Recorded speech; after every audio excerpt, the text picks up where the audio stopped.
આપકી અદાલતમાં પોપ અને rape star બાદશાહ પર આરોપ છે કે એ સૌથી વધારે કન્ફ્યુઝડ છે.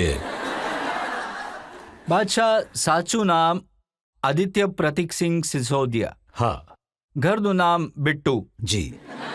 રેપર તરીકે નામ કુલ ઇક્વલ. જી. અને પબ્લિકલી બાદશાહ. જી. તો આટલું બધું કન્ફ્યુઝન કેમ છે ભાઈ નામમાં? સર, આદિત્ય નામ મમ્મીને રાખવું હતું, પ્રતીક પપ્પાએ રાખવું હતું. તો ખબર નહીં એમને પોતાના પર ભરોસો હતો કે નહીં. પછી તો કીધું કે આના જ બે નામ રાખી દઈએ છીએ. સિંહ સિસોદિયા અટક છે. તો આવ્યા બંને જણ ગામથી.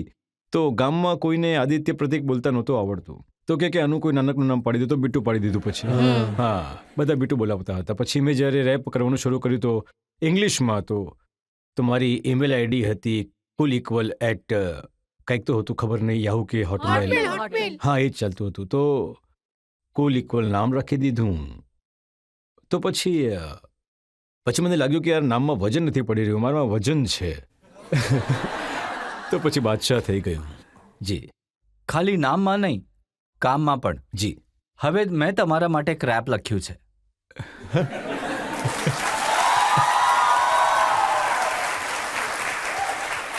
BHUમાં પહેલો આવ્યો, મેસમાં એનરોલ કરાવ્યું, ત્યાંથી ભાગ્યો સ્ટીફન્સ આવ્યો, એ પણ વહેલા જ છોડી દીધું. મેં બધાને કન્ફ્યુઝ કરે. પપ્પાએ બનાવ્યો એન્જિનિયર, નોકરીએ બનાવ્યો ગેટકીપર. જી. પણ મને તો થવું તું પોપ્યુલર, હું બની ગયો રેપર. જી.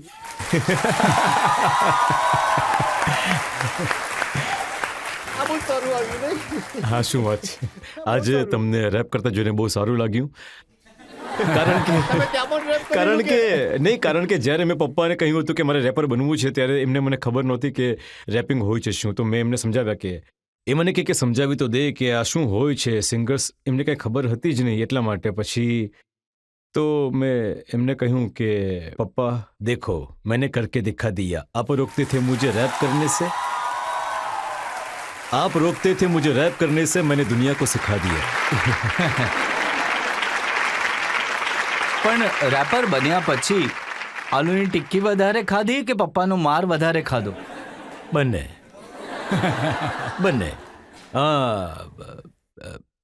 જુઓ, પપ્પાની માર તો બહુ જરૂરી છે જ. મને એવું લાગે છે કે જેને પપ્પાના હાથની માર નથી પડી એ માણસ નથી બની શકતો ક્યારે પણ. એટલે કે માણસ મોટો થઈ જાય છે, પણ માણસ પપ્પાના હાથની માર ખાઈને જ બને છે. એટલે આલુ ટિક્કી તો બહુ ખાધી છે. જે બીટુ ટિક્કીવાળો હતો, જે બહુ પ્રખ્યાત બીટુ ટિક્કીવાળો હતો, હું ટ્યુશનમાં ભણવા જતો, 10 ડગલા દૂર જ હતો મારાથી. તો ટ્યુશન પતાવીને હું ત્યાં બહુ ટિક્કી ખાધી છે. તો 5મા ધોરણમાં જે છોકરીને જોતા રહેતા હતા એને પણ ટિક્કી ખવડાવી?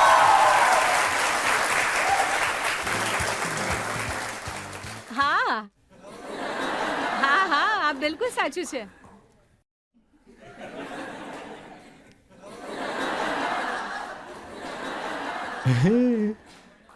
ના સર, ખાલી જોતો જ રહ્યો હું એને. 5માંથી લઈને 8મા ધોરણ સુધી મારી બેન્ચ પાર્ટનર હતી. તો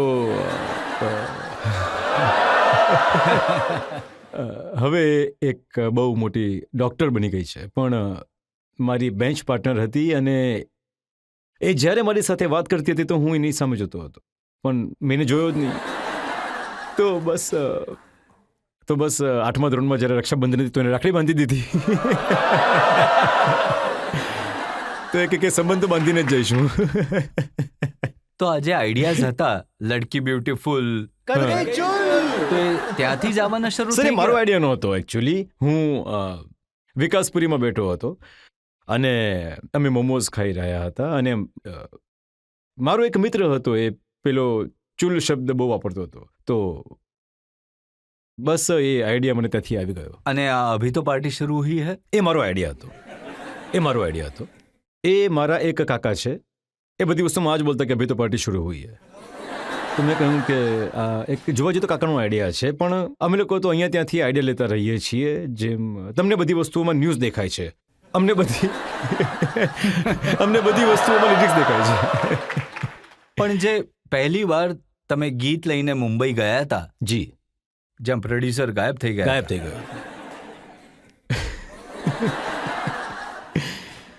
તો સર, મુંબઈ વિશે મેં સાંભળેલું કે ત્યાં લોકો છે ને બરાબર નથી હોતા. તો અમને શું ખબર હતી કે એમને ત્યાં પણ ખોટી વ્યક્તિઓ ભટકાશે. તો એક પ્રોડ્યુસર હતા, બહુ મોટા પ્રોડ્યુસર હતા. તો એમણે પહેલા દિલ્હીમાં બોલાવ્યો, બહુ મોટા ઘરમાં એમણે મને બોલાવ્યો. મતલબ ઘર એટલું મોટું કે ગૂગલ મેપની જરૂર પડે. તો બેસાડ્યો, બોલાવ્યો, બહુ સ્વાગત કરી મારી અને કીધું કે બહુ મોટું નામ સાંભળ્યું છે. મને થયું કે આટલું નામ તો નથી કર્યું મેં. મને કહે છે મને તમારી પાસેથી એક ગીત જોઈએ છે. મેં કીધું ઠીક છે, ગીત બનાવી દઈએ. મેં કહ્યું કે આટલા મોટા પૈસા લઈશ.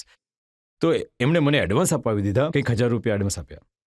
તો મેં કીધું કે ઠીક છે. તો પછી કહે કે તમે મુંબઈ આવી જજો અઠવાડિયા પછી. તો મેં જે એડવાન્સ પૈસા આવેલા એનાથી ફ્લાઇટ કરીને મુંબઈ ગયો અને પછી થોડા ટશનના ચક્કરમાં બિઝનેસ ક્લાસ કરાવી લઈ કે હવે તો સ્ટાર થઈ ગયા છીએ. તો મુંબઈ ગયો, મેં એમને ફોન કર્યો, મેં ફોન ન ઉપાડ્યો.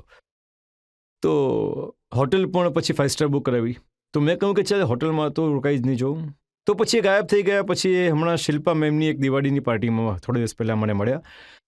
તો ત્યાં એ માણસ મને મળ્યો. મને તો યાદ પણ નહોતું કે એ જ માણસ છે. તો એ આવ્યા અને મને કહે ભાઈ મેં કહ્યું કોણ છે? હું તો ઓળખતો પણ નથી. તો એવી રીતે મારી યાદશક્તિ સારી છે. હું ફેસ યાદ રાખી લઉં છું, નામ ભલે યાદ ના હોય મને. તો કે તમને યાદ છે ત્યાં દિલ્હીમાં આપણે મળ્યા હતા? મેં કહ્યું નહીં. તો કે નહીં તમે એક પિક્ચર બનાવી રહ્યા હતા અને પછી ગીત બનાવડાવ્યું હતું તમારી પાસે. ત્યાં શાસ્ત્રી પાર્ક કોઈ મોટી જગ્યા હતી, ત્યાં તમને બોલાવ્યો હતો. મેં કહ્યું અચ્છા એ તું છે? મને કે હા. મેં કહ્યું ભાઈ તને ખબર છે મેં તારી માટે કયું ગીત બનાવેલું? મને કે નહીં. મેં કહ્યું ભાઈ અભી તો પાર્ટી શરૂ હુઈ હૈ. તો એની માટે ગીત બનાવેલું. તો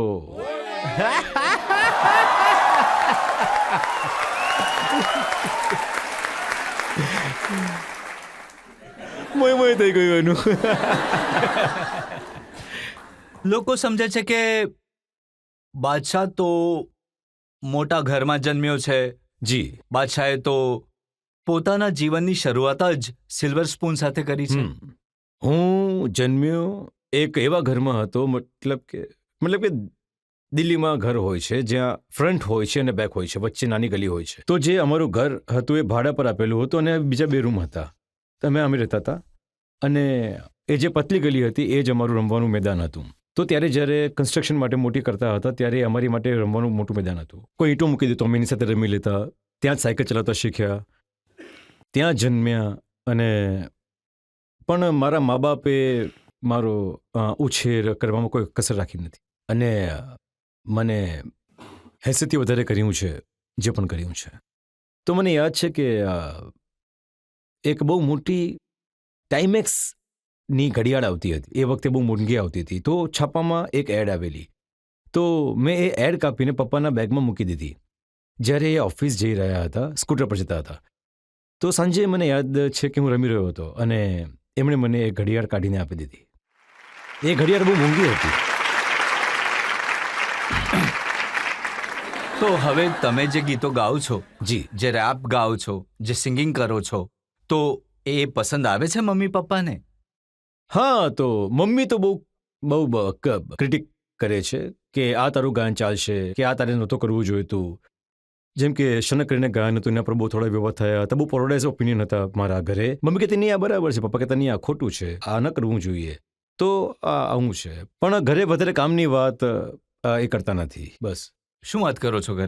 ઘરે તો વળતા હોય છે ને.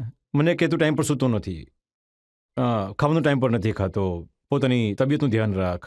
અને સગા સંબંધીઓની ફરિયાદો બહુ કરે. મને ફરિયાદોની ચાલતી હોય છે એમની. કાંઈ આમ કરી નાખ્યું, મમ્મીએ આમ કરી નાખ્યું, ફોઈએ આમ કરી નાખ્યું. તો મને બહુ મજા આવતી હોય છે.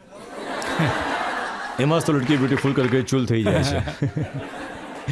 ઘણી વાર એવું લાગે છે કે આટલું કન્ફ્યુઝન છે લાઈફમાં કે તમે ખોટા નિર્ણય લો છો. તમે એક ટીવી ચેનલ બનાવી કે હું MTVને હરાવી નાખીશ.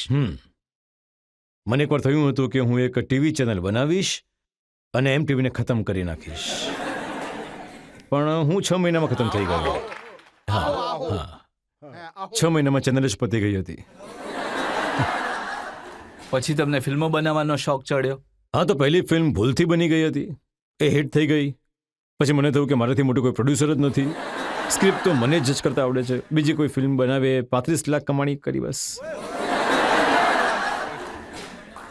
આવો તો પબ્લિકને પૂછીએ જે લોકો સવાલ પૂછવા માંગે છે. તમને લાગ્યું કે આ દાવત છે, પણ હું તમને કહી દઉં કે આ રજતજીની આપની અદાલત છે, બચીને રહેજો. તોફાન પહેલાની શાંતિ છે. આગળ આવવાની સામત છે. આ હું પહેલી વાર જોઈ રહ્યો છું આપકી અદાલતમાં સવાલો પણ રેપરની ભાષામાં પૂછાઈ રહ્યા છે. આન્સર એ રીતે એક્સપેક્ટ નહીં કરતા. તમે શાહરૂખ ખાનની મૂવીથી પોતાનું નામ બાદશાહ તો રાખી લીધું, પણ શાહરૂખ ખાને તમારા માટે શું કર્યું? એ મને લાગે છે કે શાહરૂખ ખાને મારી માટે કોઈ કરવાની જરૂર નથી. એ છે આ ધરતી પર, એ જ બહુ મોટી વાત છે.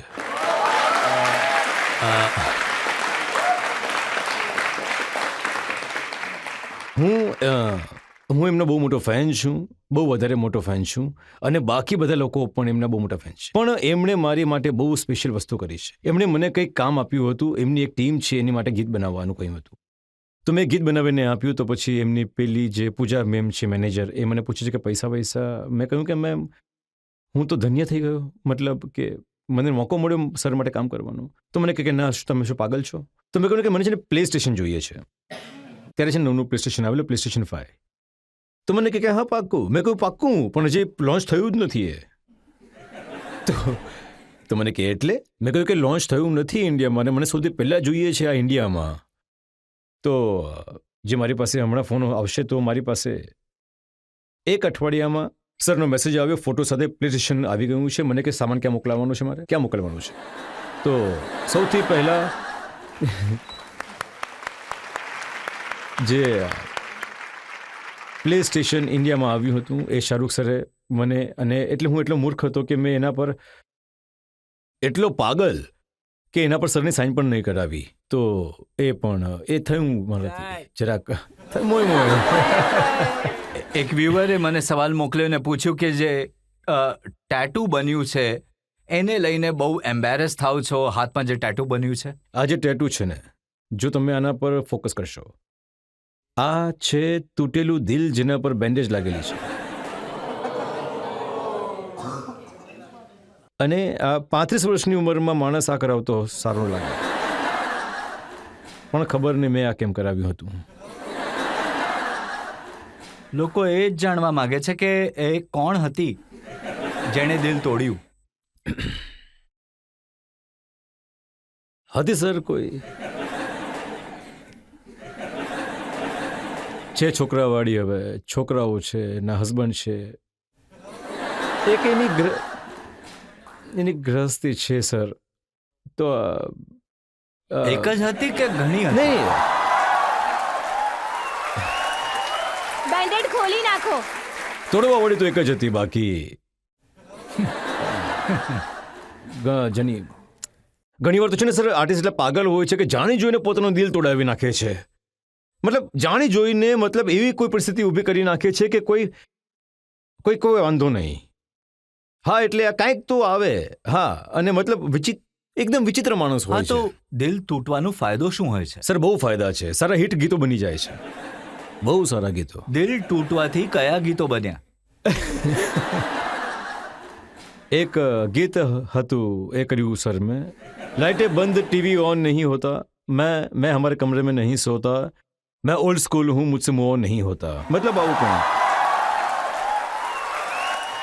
સર એવા વિચિત્ર લોકો છીએ. આપણે પ્રેમની પાછળ ભાગીએ છીએ ને જ્યારે પ્રેમ મળી જાય છે તો એનાથી દૂર ભાગીએ છીએ. તો આ શું ગડમથલ છે મને સમજાતી નથી.